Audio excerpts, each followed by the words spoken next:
Ġie inawgurat ġibjun f'qasam San George f'Kerċem li nbena sabiex jilqa' fih l-ilma tax-xita li jinżel ma' triq bil-valur ta' aktar minn 100,000 euro. Il-Ministru għal-Għawdex Clint Camilleri u s-Segretarju Parlamentari għal-Fondi Ewropej Stefan Zrinzo Azzopardi inawguraw dan il-proġett li ġie finanzjat minn fondi Ewropej, immexxi mid-Direttorat Eko Għawdex taħt il-Ministeru għal-Għawdex u f'kollaborazzjoni mal-Kunsill Lokali ta' Kerċem. Dan il-ġibjun jesa' 400 metru kubu ta' ilma u se jsiru kol tisbieħ tal-madwar b'afforestazzjoni. Il-Ministru Camilleri spjega li dan huwa proġett ieħor xhieda ta' kemm dan il-Gvern jieħu ħsieb kull settur f'pajjiżna u din id-darba kien imiss is-settur tal-bidja. Lestejna proġett ieħor id-darba proġett marbut mal-ħażna tal-ilma fejn propju hawnhekk ukoll issa għandna ġwiebi kbar sabiex jinġabar l-ilma tax-xita anke permezz tal-għajnuna ta' fondi Ewropej sabiex propju il-bdiewa tal-madwar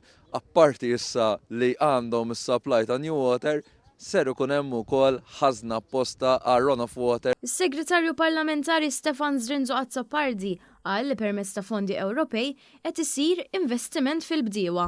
Dan huwa proġett li qed isir min-naħa ta' EcoGozo flimkien mal-Ministeru responsabbli għal Għawdex illi flimkien qegħdin jagħmlu dan l-investiment illi fil-waqt li jkompli jsebbaħ dan il-post imma wkoll qegħdin nieħdu din l-inizjattiva illi tirrispetta r-riżorsi tagħna kif ukoll inkomplu nagħmlu inizjattivi favur l-ambjent aħjar.